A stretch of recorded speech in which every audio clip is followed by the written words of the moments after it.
Today's talk is titled Remembrances of People Past, and is hosted by Judy Butler. Judy.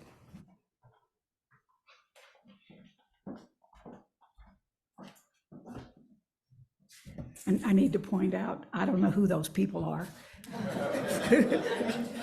My family's never looked that good in all the pictures. All right, good morning. I apologize for my voice.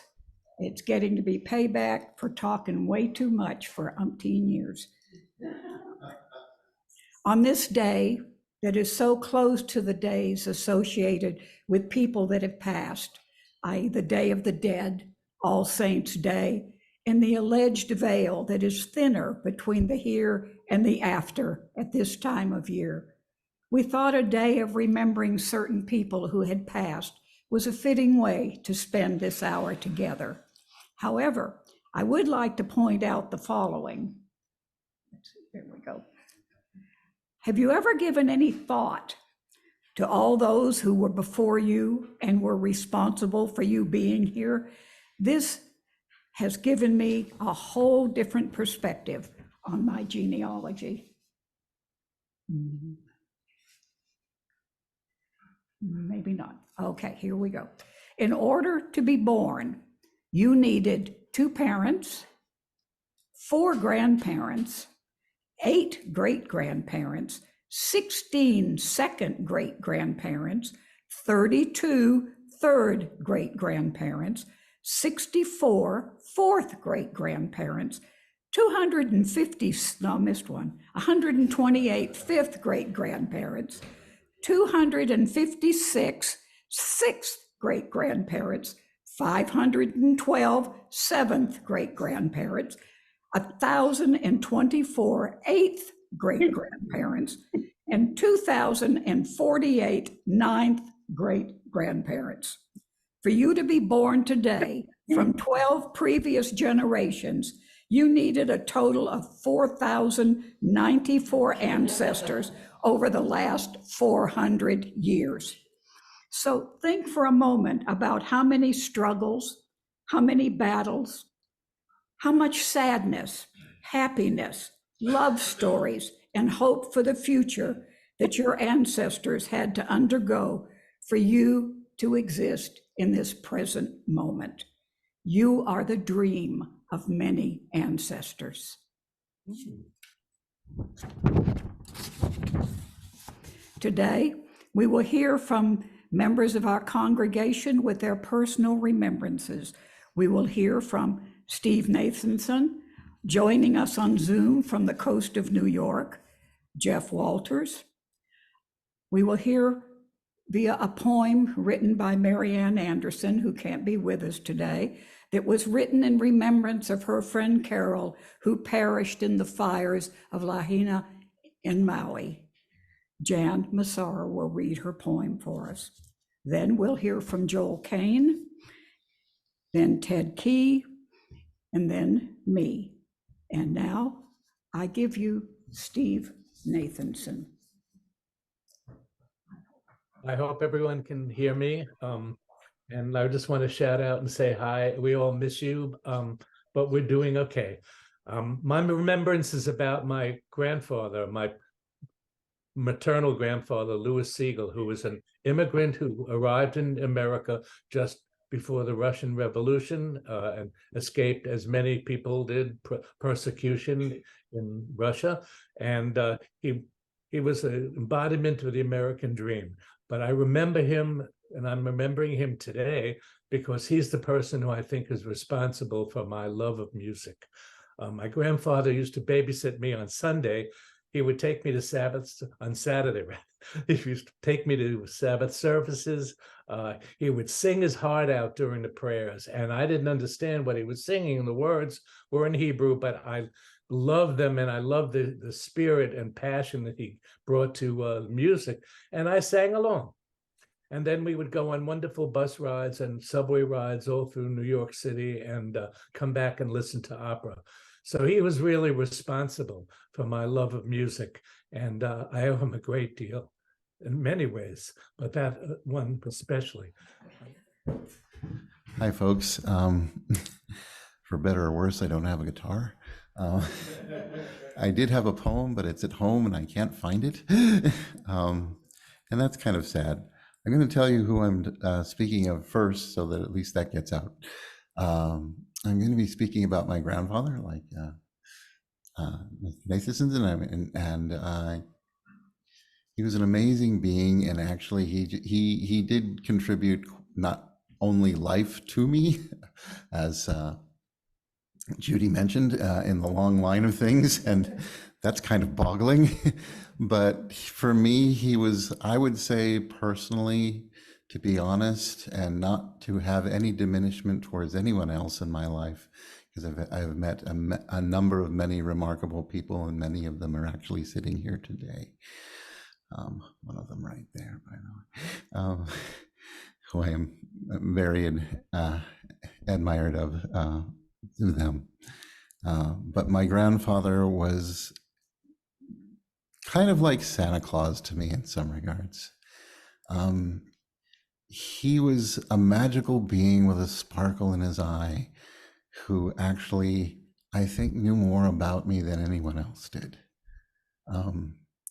He was the one who actually thought of me as kind of smart, I think, long before a lot of other people did, and in times when other people never did.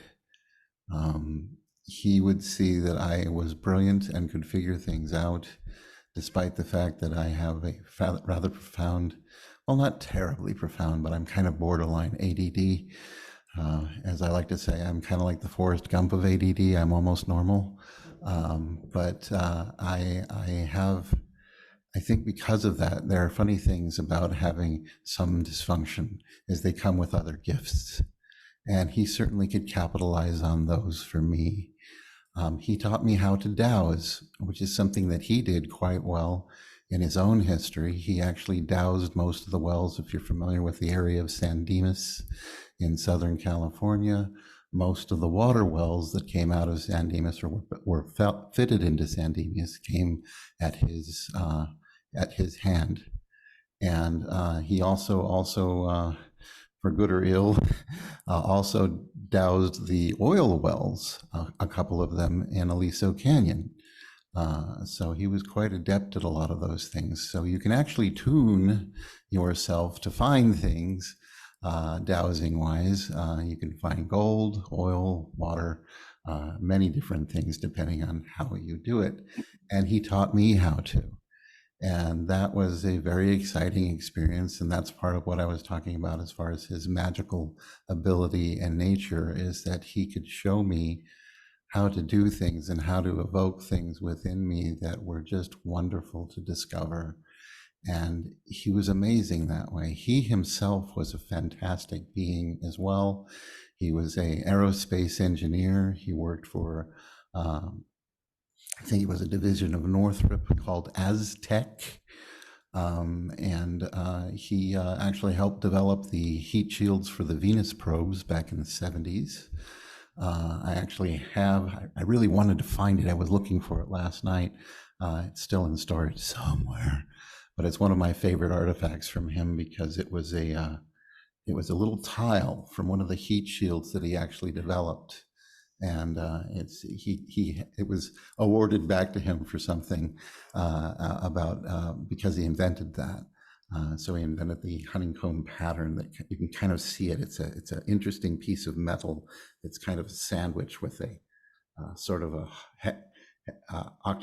octagonal sort of pattern in the middle of it that differs and deflects the heat from the spacecraft. So that was just kind of fun to know about that. He did that as well with a few other ones, and I will be wrapping up very shortly.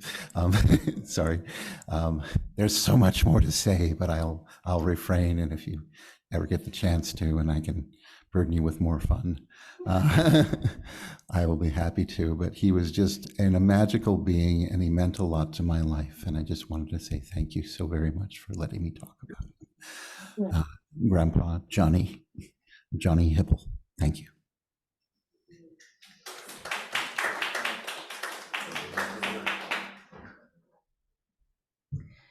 So just imagine that I have long blonde hair and I'm 6 inches taller. My friend Carol came to a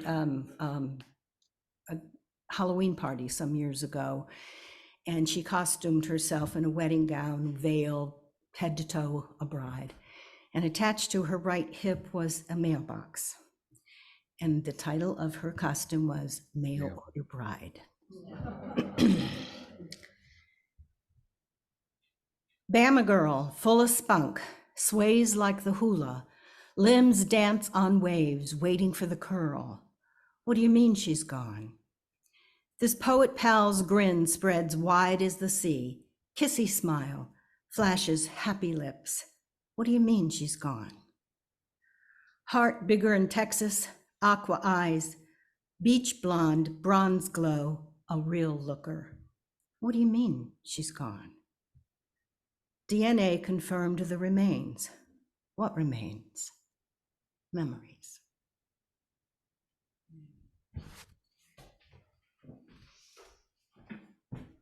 Speaking of height, let me raise that. My remembrance is triggered by this advertising piece. I don't know if that's on camera. There we go. State Lumber Company, Prospect, Connecticut. This was my dad's business. He started the business, he ran the business, and I helped out on Saturdays. And my aunt, after we sold the business, my aunt came up with this, it's a nail apron. The carpenter stored nails in it, and I still use it. I tie it around my waist, and I still use it around the house. And one thing I recovered from the business was this little hardware item. We had a hardware department. He had a hardware department. 10 cotter pins. The price on it is 5 cotter pins. The price on it is 10 cents. And this was out of the hardware department. Also had a section where we sold nails. And I would help out on Saturdays.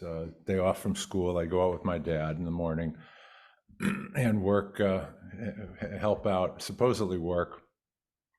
And I took it upon myself to organize the nails, the section where we sold nails in the lumber company. We had about a dozen bins. Each bin was contained a certain type of nail, and it was self-service. The customers would grab a bunch of nails, put it in a bag, and take it to the counter to pay. And invariably, the nails would all get mixed up. So Saturday morning, I'd go out and make sure all the nails were in their right bin. I was the hero of the nail section. But I learned a lot from my dad and working on those Saturdays about woodworking. I learned about different types of woods, the hardwoods, the softwoods. Learned about tools, what saw to use, a coping saw or a rip saw or crosscut saw. And I learned about power tools. Learned how to do use a table saw, learned how to use a skill saw, and it served me well, served me very well. Another thing I remember was I was 15 years old learning how to drive, and you get a driver's license at 16 in Connecticut. And my dad would let me drive the old station wagon around the property. It's a big property. You could drive around the buildings without going onto the main road, which was great. I didn't have a driver's license. So he taught me to, it was a standard shift station wagon. And he taught me how to get it going in first gear, which is, of course, not that easy when you've never done it before. But he taught me how to get it going in first gear. And then I was on my own. And late in the day, when it wasn't crowded, I would drive that station wagon around the property, grinding the gears. I had a hell of a time getting in a second gear. And when I went by the office where my dad was, I would push in the clutch and just quietly coast past the office. I did not want him to hear me grinding the gears. And I got paid. The final thing is I've got paid to help out on Saturdays. I was paid the pricely sum of 25 cents an hour. And for an 8-hour day on Saturday, I'd make $2, which doesn't sound like much, but it would buy a lot of cotter pins.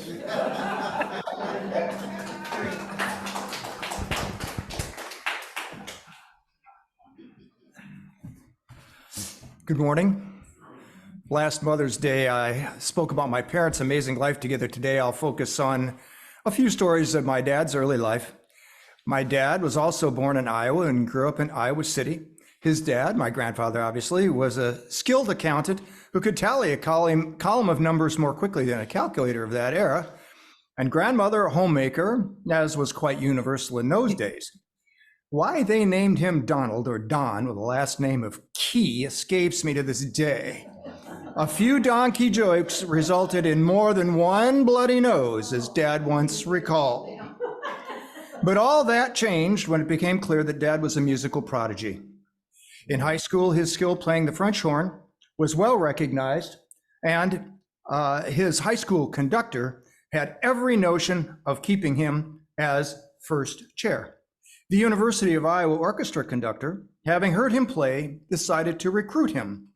The high school wanted to keep him in the worst way, of course. However, my grandfather wasn't having any of it.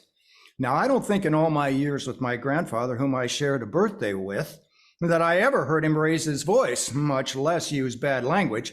On this matter, however, I understand that there was a very loud phone call to the high school principal. Dad played with the university orchestra. When he was around 17, his talent was growing such that he and my supportive grandparents traveled to Chicago to have a custom French horn made for him by the renowned Carl Geyer. Actual body measurement, this entailed taking actual body measurements, and here for you today is that very double horn. Constructed around 1937. As you can see, the lacquer finish is very worn. More on that later. These horns are still coveted today, and I've been told by many not to record it and not to really do anything to it other than keep the mechanics working. Even dent removal is undesirable, as professionals aren't interested in pretty as much as original sound. So it remains a display piece in our home. During Dad's later college years, he enlisted in the Army to fight in World War II. His horn went with him, but it didn't see much use as his talent transferred to the bugle. And of course, his commanders were quite impressed.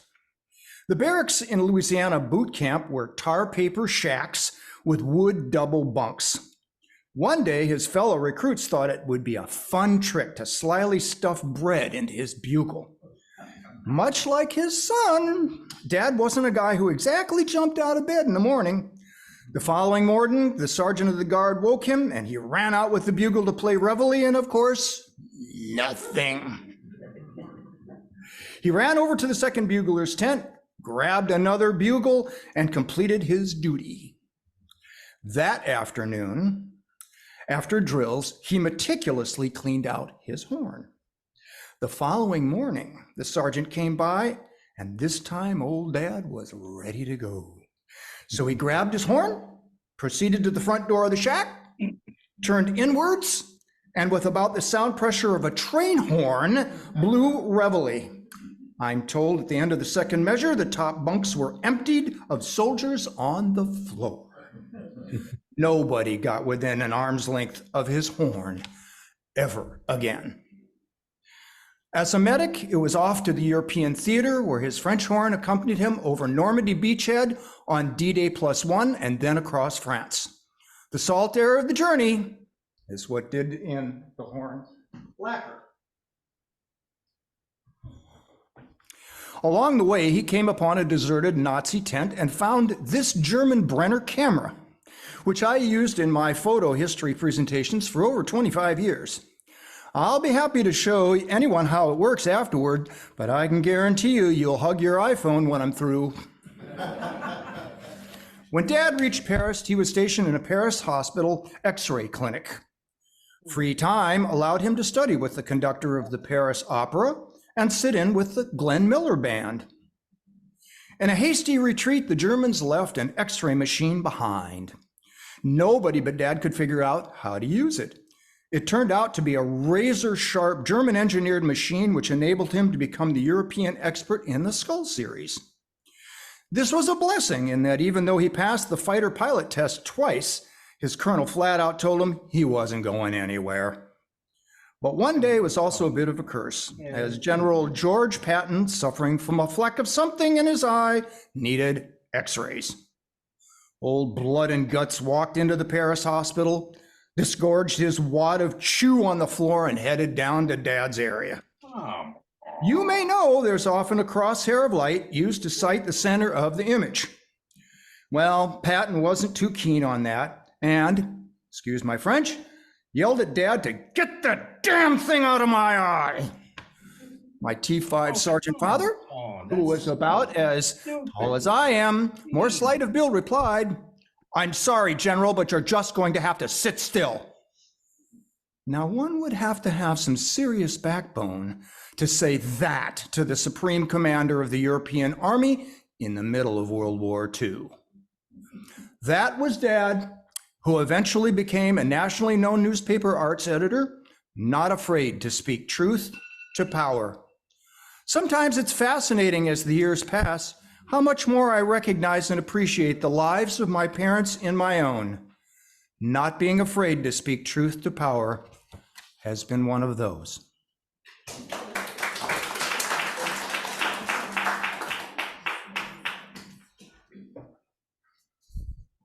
Thank you. Okay. This is, I'm calling this Thoughts on Anna. I think I'm supposed to have a picture of my mother, Anna Bancroft, but we'll see. She was a very pragmatic New England farm girl. Nothing fancy or flighty about her. I wish I'd been able to know her when the picture that's not there was taken. She was a musician and an artist.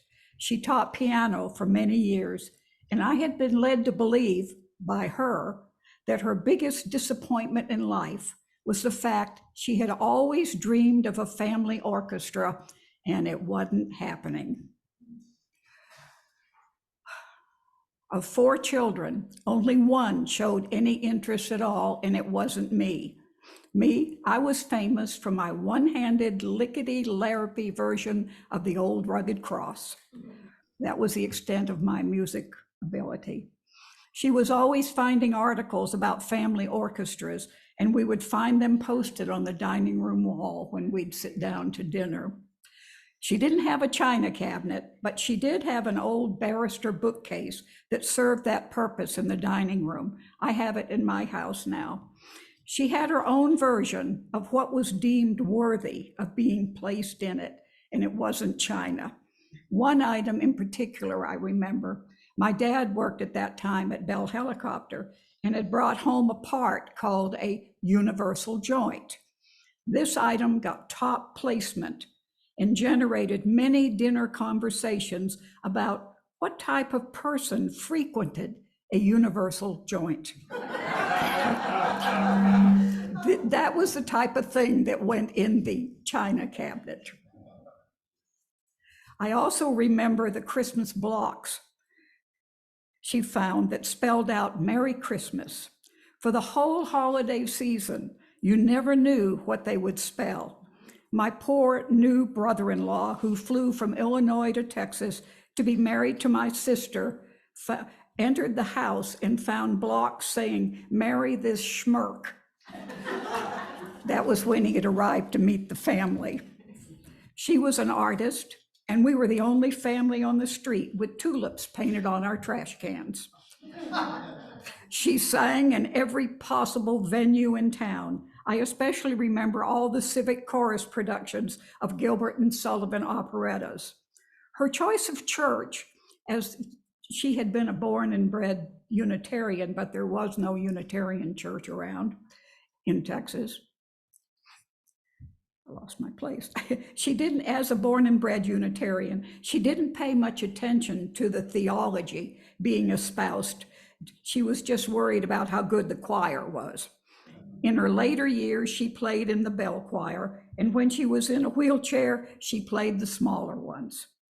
Thinking back now, I can imagine her frustration with being a 1940s, 50s housewife. My father didn't want her driving, as she needed to be home for his lunch every day. I can remember her friends dropping her off before the lunch and coming back after and picking her up. I always said she would have been a CEO in a future life, as she was the brains of the family, especially when it came to math. She was not allowed to work outside of the house, as it would have reflected on my father's ability to provide. She developed COPD due to living with a chain smoker for over 50 years. She was told she had the lungs of a 30-year smoker, but had never smoked. She dragged her oxygen tank around after naming it Norman.